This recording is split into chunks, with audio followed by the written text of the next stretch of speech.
Good morning student, we have already started the chapter number 4 carbon and its compounds. बेटे हमने carbon and its compounds हमने chapter start कर दिया था और इस चैप्टर में बेसिकली हमने एलोट्रॉप्स ऑफ कार्बन हमने पढ़ लिया था कि एलोट्रॉप्स ऑफ कार्बन क्या होते हैं। तो एलोट्रॉप्स ऑफ कार्बन की अगर हम बात करें तो हमने एलोट्रॉप्स ऑफ कार्बन को दो पार्ट में, जनरली तीन पार्ट में किया था। एक तो डायमंड, ग्रेफाइट और बकमिनिस्टर फ्लोरीन। इन तीन पार्ट में हमने पढ़ा था कि डायमंड्स क्या होता है, ग्रेफाइट क्या होता है और बकमिनिस्टर फ्लोरीन क्या होता है। ठीक है, इसके बारे में हम बेसिकली हमने पढ़ा था।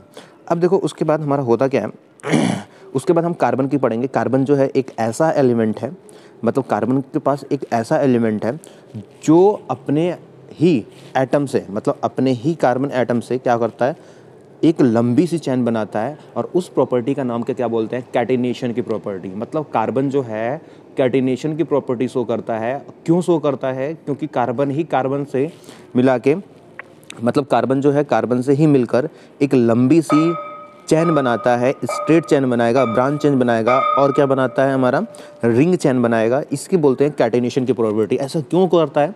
क्योंकि इसकी जो स्मॉल साइज होता है, साइज में स्मॉल होता है, साइज में छोटा होता है, इसलिए वो कार्बन और कार्बन से जुड़ने में कोई दिक्कत और परेशानी नहीं होती है और उसके साथ कार्बन और कार्बन के साथ कोवैलेंट की बॉन्डिंग बनाता है, कोवैलेंट की बॉन्डिंग बनाता है। और दूसरा प्रॉपर्टी क्या शो करता है, टेट्रावैलेंट। टेट्रावैलेंट मतलब कार्बन के लास्ट सेल में कितने इलेक्ट्रॉन होते हैं, 4। मतलब टेट्रावैलेंट का मतलब होता है 4। मतलब अगर कार्बन कार्बन से इसके पास कितनी की प्रॉपर्टी है, मतलब इसके लास्ट सेल में 4, इसे बोलते हैं टेट्रा। अगर कभी भी ना बेटे अगर पूछता है क्वेश्चन में कि कार्बन जो है लंबा चैन क्यों बनाता है, कार्बन जो है इस टाइप से क्यों करता है, तो आपको ये ध्यान रखना है, बस दो चीज़ आपको रखना है, एक तो कैटिनेशन की प्रॉपर्टी और एक जो है टेट्रावैलेंट। तो दो, कभी भी कार्बन की अगर बड़ाई करनी है तो आपको दो पार्ट में करोगे आप। कैटिनेशन की प्रॉपर्टी शो करता है और कार्बन मतलब टेट्रावैलेंट की प्रॉपर्टी शो करता है। बस इतनी बात आपको ध्यान रखनी है, ठीक है। अब देखो उसके बाद जो हमारा आता है नेक्स्ट टॉपिक, हाइड्रोकार्बन। बेटे हाइड्रोकार्बन क्या होता है? हाइड्रोकार्बन की अगर बात करें, मतलब हाइड्रोकार्बन जनरली जो है कार्बन के ही ऑर्गेनिक कंपाउंड्स में हम पढ़ेंगे। हाइड्रोकार्बन क्या होते हैं? जो हाइड्रोजन और कार्बन से जो मिलकर बनते हैं, तो हमें पता चल गया कि हाइड्रोकार्बन होते हैं। जिस ही कंपाउंड में कार्बन और हाइड्रोजन होते हैं उसे बोलते हैं क्या, हाइड्रोकार्बन। ठीक है, जनरली अगर हम बात करें, यहाँ पे देखो, यहाँ पे लिख भी रखा है एक वर्ड में, carbon made up of hydrogen and carbon is known as hydrocarbon. ठीक है, इसे बोलेंगे क्या, हाइड्रोकार्बन।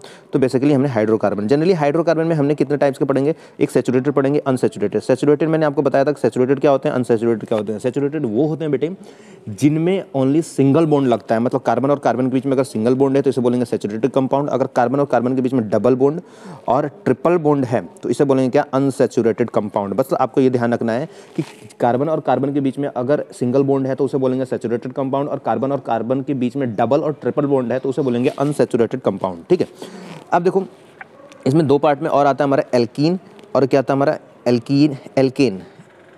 एल्केन आता है, एल्कीन आता है और एल्काइन। मतलब इसमें फ़र्क क्या है, इसमें देखो अगर देखा जाए कि इसमें डिफरेंस क्या है, तो बेटे यहाँ पे देखो एन में, यहाँ पे क्या है ANE, यहाँ पे क्या है ENE, और यहाँ पे YNE मतलब आइन।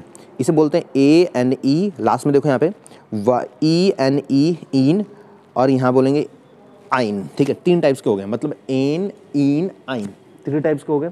तो तीन टाइप्स होंगे, आपको ये ध्यान रखना है बेटे कि जो एन वाले होते हैं वो सिंगल बॉन्ड होते हैं, मतलब जो ये वाले जो हमारे हैं एन वाले बेटे, ये वाले, तो एन वाले क्या होंगे हमारे, ये सिंगल बॉन्ड हो गए। ठीक है, एन वाले क्या होते हैं हमारे, सिंगल बॉन्ड होते हैं। ठीक है, ये वाले जो हमारे होंगे ये क्या होंगे हमारे, वो सिंगल बॉन्ड होंगे। मतलब ये वाले हम की बात करें तो ये सिंगल बॉन्ड होगा, मतलब कार्बन और कार्बन के बीच सिंगल बॉन्ड रहेगा।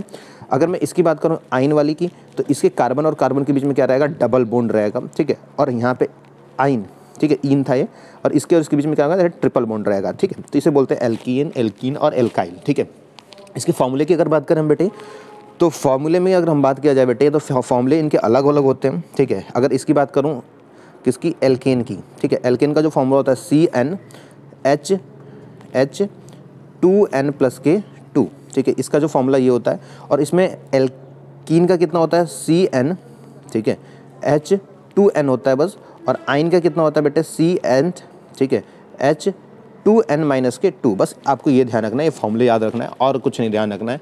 फिर आगे जो है अपने आप के क्वेश्चंस जो मैं कराऊंगा तो आपको पता चल जाएगा इस फॉर्मूले का यूज कहाँ पे है और कैसे है। ठीक है, तो इतना आपको ध्यान रखना है और नेक्स्ट क्लास में हम आगे पढ़ेंगे। ठीक है, थैंक यू।